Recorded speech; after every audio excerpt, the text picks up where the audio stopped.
সবাই মিলে এত হইচই করছে, এত আনন্দ উল্লাস করছে, মনে হচ্ছে বিয়ে বাড়ি আমার বাসাটা। তো বাগিনা বাগনিদের আবদারে কি রান্না করলাম, কি আবদার করলো আমার কাছে। হ্যালো এভরিওয়ান, আসসালামু আলাইকুম। কেমন আছেন সবাই?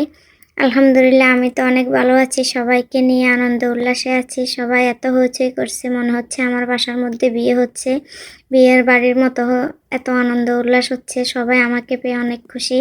আমিও অনেক খুশি সবাইকে পেয়ে, আলহামদুলিল্লাহ। তো আমাদের আসলে দিন রাত কখন যাচ্ছে আমরা বুঝতেই পারছি না। সবাই মিলে এত আনন্দ করছি, কথাবার্তা বলতেছি, হ্যাঁ, খাওয়া দাওয়া সব কিছু মিলিয়ে একাকার হয়ে গেছে। যাই হোক, আজকে বাগিনা বাগনি আবদার করছে আমাকে বিরিয়ানি রান্না করে খাওয়াতে হবে। তো আমি তো আর সে আবদার ফেলে দিতে পারি না, কারণ এত আবদার করে যখন বলছে অবশ্যই আমাকে রান্না করতে হবে।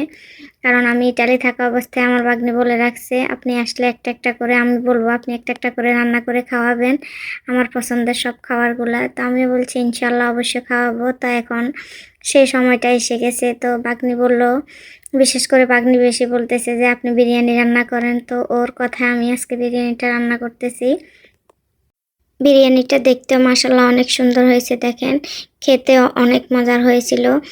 তো বাগনিসহ আমার পাশে দাঁড়ায় আছে, আমি রান্না করতেছি, ও দেখতেছে, বলতেছে মামুনি আমিও আপনার মতো করে যদি বিরিয়ানি রান্না করতে পারতাম। আমি বললাম ইনশাল্লাহ পারবে, কেউ মায়ের পেট থেকে শিখে আসে না। আমরাও কোনো কিছু জানতাম না, তো এখন সব কিছু নিজের হাতে আস্তে আস্তে করতেছি। ইনশাল্লাহ তুমিও পারবে একদিন, সব কিছু পারবে, প্যারেশানের কিছু নেই। আসলে ওর অনেক আগ্রহ আছে রান্নাবান্নার দিকে। যাই হোক, তো আমার বিরিয়ানিটা রান্না হয়ে গেল, সাথে একটু সালাদ করছি, সেই সাথে ডিম সিদ্ধ। তো একদম সিম্পলভাবে, কিন্তু খাওয়াটা খুব অসাধারণ হয়েছিল, কারণ সবাই মিলে একসাথে খেতে বসছি বা খাইছি। এটা আসলে অনেক আনন্দের মুহূর্ত ছিল। তো এখন সবাই মিলে খাবো। তো খাওয়ার সময় ভাগ্নি বলতেছে মামুনি যদি আমাকে প্রতিদিন বিরিয়ানিটা রান্না করে দেয়, আমার আর কোনো কিছুর দরকার নেই। তো পাশ থেকে ভাগিনা বলতেছে দূর পাগলি, প্রতিদিন কি আর বিরিয়ানি খাওয়া যায়? ও বলতেছে না, আমার মামুনির হাতের বিরিয়ানিটা অনেক ভালো লাগে, এই জন্য বলছি।